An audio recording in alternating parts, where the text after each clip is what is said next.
Hello and welcome to APS classes. आज के इस वीडियो लेक्चर में हम लोग समझेंगे फिजिकल साइंस टीचिंग से रिलेटेड कुछ एमसीक्यू को, जो कि बेस्ड है कुछ फैक्ट पे है, कुछ कॉन्सेप्ट पे है। चलिए शुरू करते हैं। पहला सवाल क्या है? Basic teaching model of Glaser was developed by Robert Glaser. Robert Glaser के द्वारा जो बेसिक टीचिंग मॉडल दिया गया था वो कब दिया गया था? यहाँ पे चार ऑप्शन है आपके सामने। पहला ऑप्शन है 1962, दूसरा है 1946, तीसरा है 1926 और चौथा है 1964।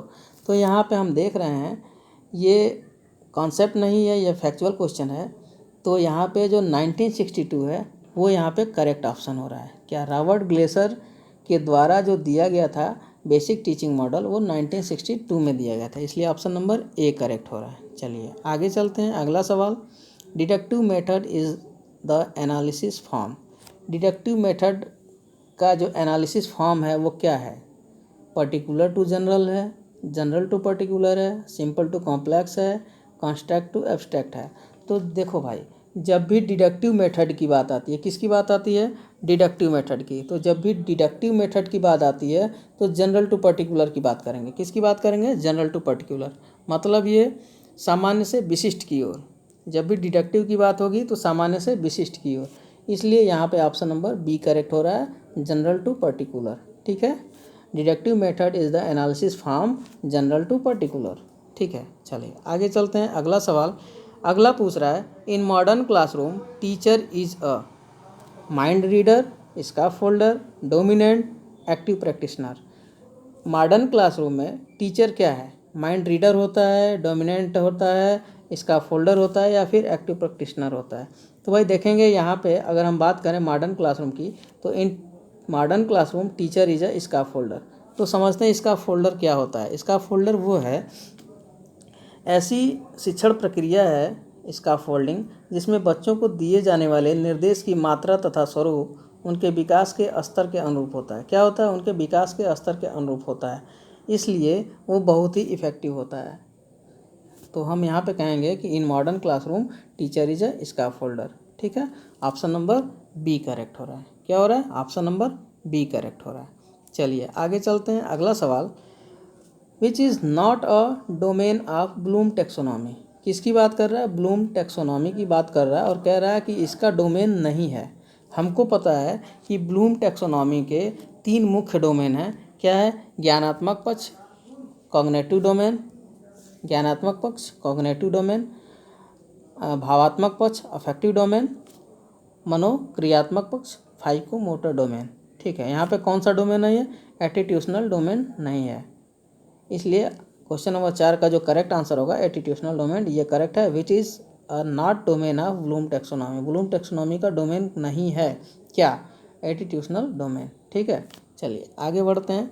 अगला सवाल है, historical method was developed by. Historical method किसके द्वारा डेवलप किया था? हिस्टोरिकल मेथड जो है पढ़ाने का एक तरीका होता है, वो किसके द्वारा डेवलप किया गया था? तो यहाँ पे जो आपका आंसर करेक्ट आंसर होगा जेबी कंटेंट। ठीक है, ऑप्शन नंबर सी करेक्ट हो रहा है। जेबी कंटेंट के द्वारा हिस्टोरिकल मेथड डेवलप किया गया था। चलिए आगे बढ़ते हैं अगले सवाल की तरफ।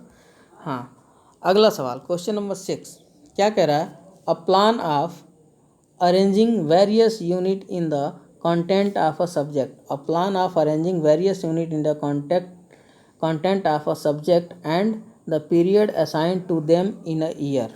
अब देखो भाई, क्वेश्चन को ध्यान से पढ़ेंगे, क्वेश्चन में ही यहाँ पे जवाब छुपा हुआ है। क्या पूछ रहा है कि a plan of arranging various unit in the content of a subject and period assign. यहाँ क्या कह रहा है? Period assign to them in a year, एक साल की बात कर रहा है। तो यहाँ पे कौन सा प्लान होगा? ईयर प्लान होगा, इसलिए यहाँ पे जो ऑप्शन आपका सी है वो करेक्ट हो रहा है कि क्वेश्चन नंबर 6 का जो ऑप्शन सी है वो करेक्ट हो रहा है, ईयर प्लान। ठीक है, आगे चलते हैं। अगला सवाल, micro teaching was developed by. अच्छा, आप लोग बीएड में माइक्रो टीचिंग किए होंगे फर्स्ट ईयर में। तो जो माइक्रो टीचिंग है वो किसके द्वारा डेवलप किया गया था?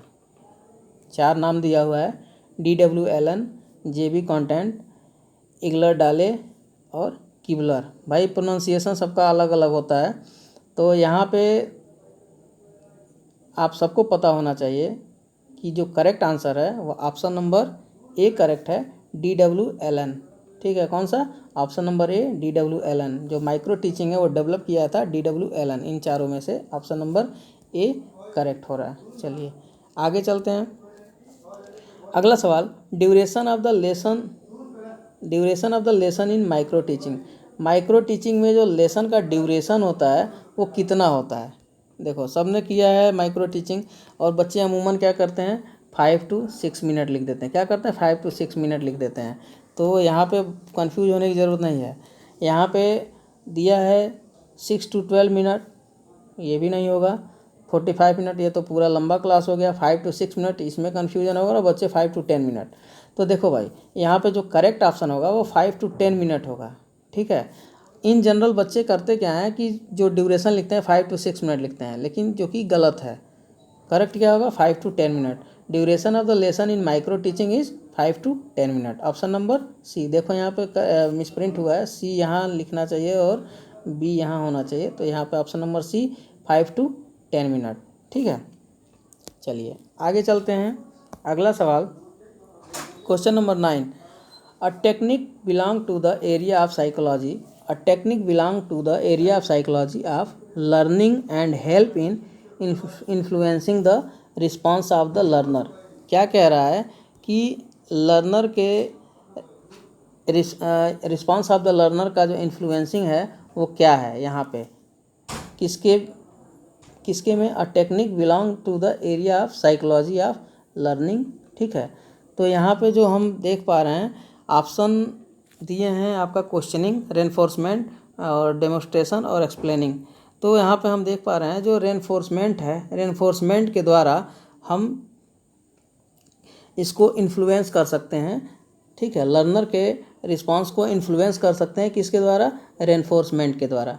इसलिए हमारा यहाँ पे ऑप्शन नंबर बी करेक्ट हो रहा है। क्या हो रहा है? क्वेश्चन नंबर 9 का जो ऑप्शन नंबर बी है वो करेक्ट हो रहा है, रेनफोर्समेंट।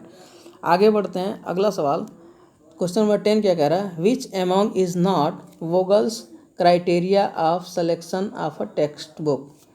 इसमें से ये चारों दिए हैं, ऑप्शन नंबर ए है, बी है, सी है, डी है। ठीक है, इसमें से चारों में से Vogel's criteria of selection of text book selection का क्राइटेरिया कौन सा फुलफिल नहीं करता है? Among is not. ठीक है, यहाँ ध्यान से पढ़ेंगे। Among is not Vogel's criteria of selection of text book. ठीक है, तो क्या है ऑप्शन क्या दिया है? क्वालिफिकेशन ऑफ ऑथर, ठीक है, कंटेंट, कॉस्ट ऑफ बुक और अपीयरेंस। तो यहाँ पे हम देख पा रहे हैं कि ये जो ऑप्शन नंबर यहाँ पे सी लिख दिया गया जो कि बी होना चाहिए, कोई बात नहीं। चलिए यहाँ पे जो देख पा रहे हैं कॉस्ट ऑफ बुक, ठीक है, ये इनके क्राइटेरिया में नहीं आता है। क्लियर है? Which among is not Vogel's criteria of selection of text book. ठीक है, कास्ट ऑफ बुक, ये ऑप्शन नंबर बी, यहाँ पे ऑप्शन सी लिखा गया है, ये होना चाहिए बी, ये करेक्ट है, कास्ट ऑफ बुक। चलिए आगे भी आपके एमसीक्यू आते रहेंगे, जुड़े रहिए हमारे साथ, क्वेश्चन एमसीक्यू देखते रहिए, दोस्तों को शेयर करिए, लाइक करिए, और अगर कहीं आपको कुछ दिक्कत हो रहा है तो कमेंट बॉक्स में हमको बताइए। ठीक है, आज के लिए इतना ही, धन्यवाद।